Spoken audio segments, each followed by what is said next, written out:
Let's bring in Marc Theissen, former George W. Bush speechwriter, a Fox News contributor. I want to just show you that there's many Democrats who have basically tried to distance themselves from the Biden administration and have said to the White House, like, we do not think this is a good idea. I think you and I agree on something, Mark. When Senator Coons, who is very close to President Biden, says this, to me, that was basically the White House saying, go out there and float this trial balloon and see how we're going to do with trying to not end Title 42. What do you think? Yeah, I agree. I think Senator Coons there's no one closer to him, fellow Delaware Democrat. If he's saying this, I think that there may be a sign that they're going to reverse this. This is political kryptonite for Democrats. I mean, the Political Morning Consult poll came out last week, showed 56% of Americans oppose lifting Title 42, which would make it the most unpopular decision Joe Biden has made as president. I mean, we're talking the Iraq withdrawal, I mean, the Afghan withdrawal, everything else. This would be the most unpopular decision he's made. And you've got these vulnerable Democrats like Mark Kelly in Arizona, Catherine Cortez Masto in Nevada, and also Maggie Hassan in New Hampshire, who have come out against this. Why is Maggie Hassan concerned about this? Because New Hampshire is nowhere near the border. It's because of fentanyl. It's not just a surge of illegal migrants coming over the border. It's a surge of fentanyl. Fentanyl deaths reach record levels in 2021, and they now exceed gun murders and homicides and gun shootings across the country in terms of the cause of death. So this is good. The border disaster has an impact across the country, and it's going to have an impact across the country at the polls. What needs to be emphasized is the Democrats specifically were calling for this, as you rightly point out, Chris Coons. I mean, he's a brother in arms in the state of Delaware. Beto O'Rourke in the state of Texas wants to be governor. He's against it.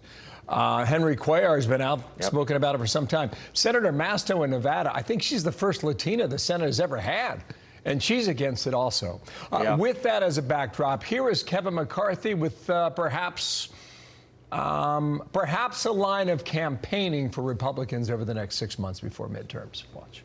What Americans want, need, and deserve is a clear, common-sense alternative. And that's what's happening with the House Republicans. We will secure our border to stop this immigration crisis, but more importantly, to stop the fentanyl that is coming into America. That's the difference of why the president's approval ratings are so low, and that's why America will make a new course and Republicans will take the majority. Crime, the border, drugs. How likely is it, Mark, that when Republicans take control of the House, the Senate, and the White House someday, they will make it a policy to finish the wall? Oh, I think it's very likely, and also restore the Remain in Mexico policy, restore the safe third country agreements that President Trump negotiated, where people have to apply for asylum. This is the problem: is that we should not be depending on a public health measure to prevent us from having an open border. Joe Biden has been protected from the consequences of his decisions at the border by Title 42, by the pandemic, because he got rid of the Remain in Mexico policy where people had to apply for asylum there. He got rid of the safe third country agreements. He stopped basically deportations. We have the lowest number of deportations in history. The only thing that has prevented an absolute deluge of people coming across this border has been Title 42. And so if he lifts that, Americans will finally, if we think the border has been a disaster for the last year, it's going to be a disaster like they've never seen. And of course they're going to pay a political price for that.